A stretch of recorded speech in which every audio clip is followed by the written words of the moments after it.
Purim, there was a special type of energy that was imbued by the people at the time. The Jewish people went through those events and were able to attach themselves to higher levels through their tshuva, repentance, and by fasting and so on.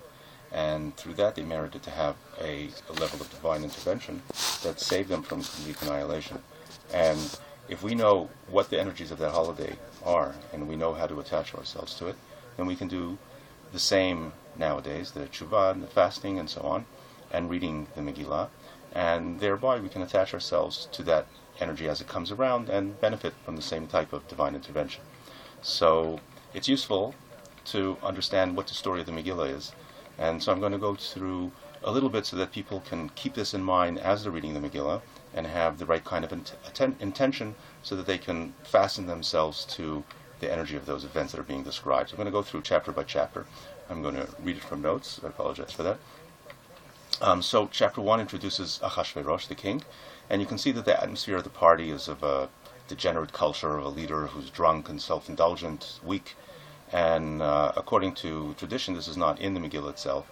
At this great feast, Achashverosh the king was using vessels that were taken from the temple which had recently been destroyed, and according to traditional interpretations, this was one of the reasons that God allowed for Haman's nefarious plan to destroy the Jewish people.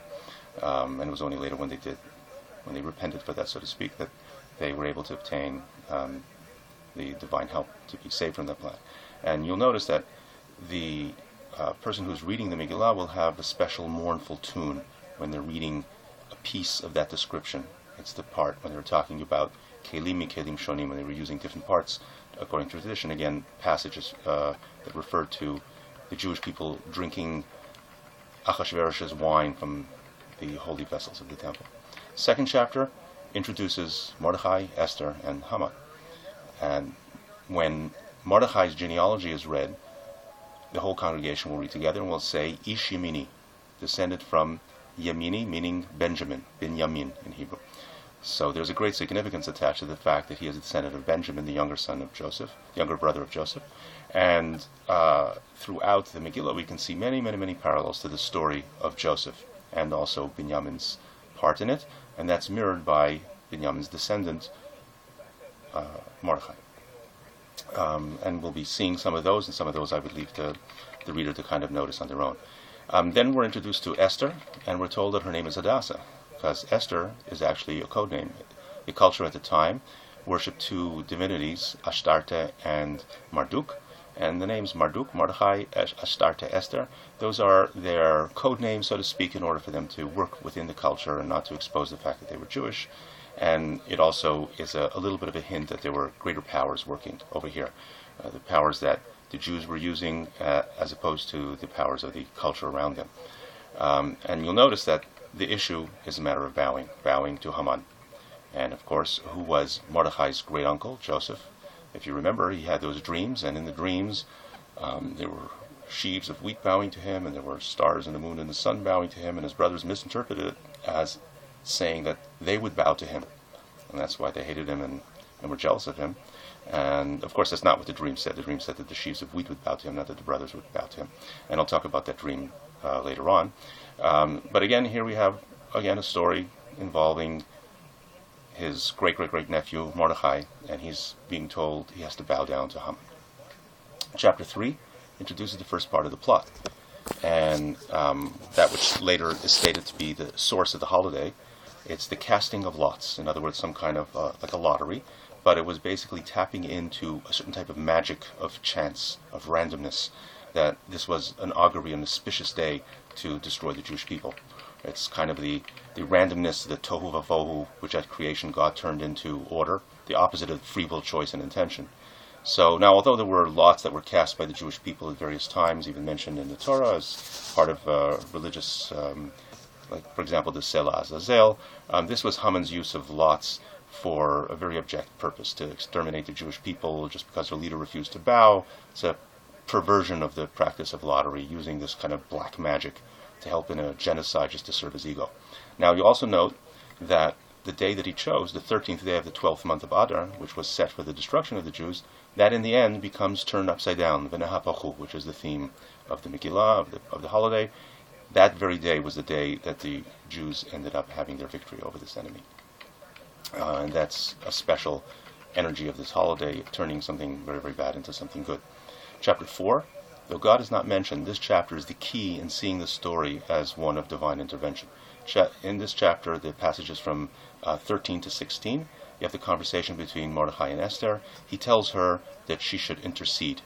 And you'll note that the words that he says and that she says after tell very clearly that both of these protagonists understood that the events that control the fate of the Jewish people were at the highest level controlled by divine rather than magic or just the human level. So when you're following along in chapter 4, take a look at those words and you'll see what I mean, that clearly none of those things make any sense unless there is some kind of a level of divine intervention that they're appealing to. And you'll see that the person reading the Megillah will have a special tune when Esther says, Kasher avadati, avadati. In other words, I accept upon myself the possibility that I will fail and I will pay with my life. And so she's willing to sacrifice her life, in the same way that Mordechai was willing to sacrifice his life and not bow down to Haman. And this is an important element in achieving the divine intervention. Now, I mentioned the story of Joseph, that this is very similar to. Joseph standing before Paro, he credits God with the power of interpreting dreams, and that's an important aspect which earned him God's help. Mordechai makes it known to Esther that help will come to the Jewish people via divine intervention, and everything turned around because of that. And when we read the Megillah and we attach ourselves to that idea that, yes, we're seeing all this as having been divine intervention rather than just chance, then by affirming that, we're able to attach ourselves to that and hopefully also gain some measure of divine intervention in our favor. Chapter 5, we have Esther approaching the king. Now, what she had asked Mordechai to do was to ask all the Jewish people to come together and to start a fast. And chapter 5 starts, and it was on the third day of a 3-day fast. So she's using the fact that all these Jewish people are praying for her success. She's coming on that third day, and she's approaching the king. Now, that's a key. God isn't mentioned, but it's clear that they're fasting because they're looking for divine intervention. And note her strategy. She doesn't ask Haman anything. She doesn't mention Haman to the king. She doesn't ask the king to save the Jews. All she says is asking the king to come to a party that she's going to make, and she tells him that she's going to invite Haman. And many people talk about the strategy, but you can see that, in fact, the strategy ends up working.